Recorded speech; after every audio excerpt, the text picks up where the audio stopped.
Welcome to another Tips on Tuesday. This week we're going to be exploring the topic of bungees.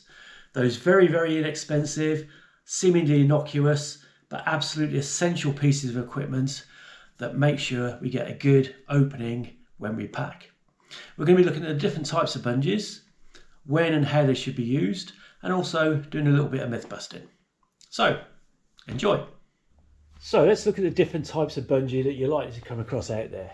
Starting with the smallest, we have these. These are called micro bungees, and as the name would suggest, their use is for use on micro lines.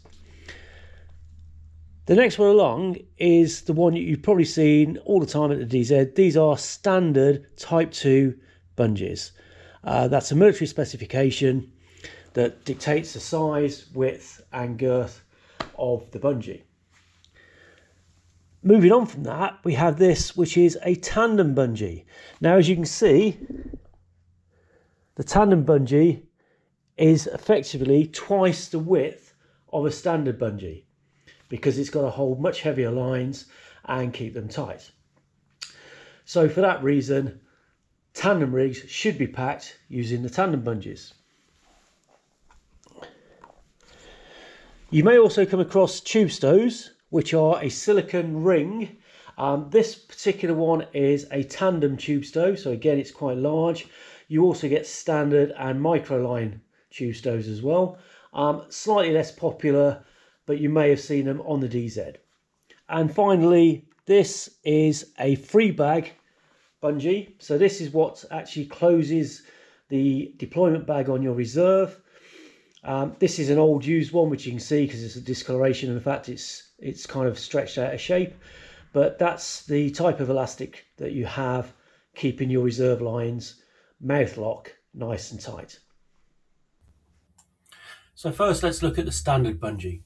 These are designed for use on Dacron or similar types of line. That's a thicker type of line that's usually found on student canopies, but also on CF or accuracy canopies. So here I'm using an old set of student gear that's used at the DZ for packing practice only and is no longer jumped. You can see that the bungees on the mouth lock have faded in colour and are stretched compared to a new set. So let's see how much tension these actually put on the line stows. The first test is with the old worn standard bungees single stowed through the mouth lock grommets. Now this produced a reading of just over 8 pounds of tension on the line stow. Now the recommended tension is 8 to 12 pounds, which is enough for the line stows to stay tight while supporting the weight of the bag with the canopy still inside. Having less than this can cause the lines to deploy before they're fully stretched and potentially allow the canopy to come out of the bag before full line stretch is achieved. This can lead to an outer sequence opening, causing malfunctions, or line dump, where the loose lines are snapped into full stretch as the canopy hits the air, resulting in a hard opening. Now that's not good either for your lines or for your body. So let's see what difference putting new bungees on there makes. As you can see from this test, we've now gone up to 5.06 kilos, which is just over 11 pounds. So more towards the top end of that range we need.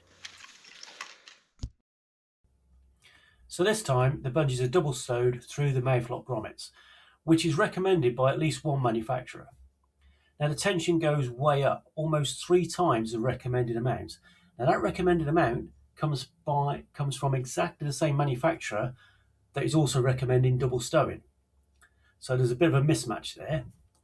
The other thing we see on the thicker lines is that those in the middle of the stow are no longer being kept under tension as the bungee stretches. This is because most of the tension is being counteracted by the stretch in the bungee itself, and counter to popular belief, they don't break that easily. Effectively, you've now formed a knot around the line stow with that double stow, which is no longer actually under tension anymore.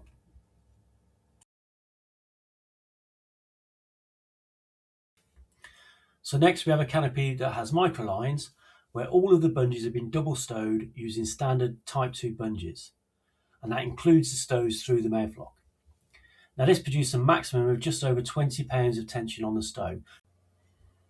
This means we're now getting up towards double what that recommended range is.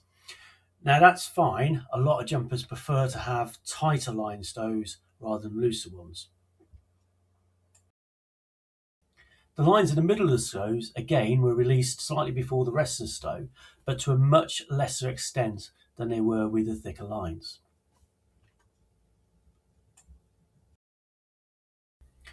Finally, let's look at microlines stowed using micro bungees that are single stowed through the grommets, but double stowed where it's bungees only. So this combination produces around 16 pounds of tension on the outside line stows that are double stowed. When it gets to the line stows with the bungees going through the mouthlock grommets, that increases to 20 pounds even though they're only single stowed. Now this is because the grommets are designed to create the tension on the stow with the weight of the canopy pushing against the grommet, keeping the line tight. So we can see from this that bungees aren't the whole story.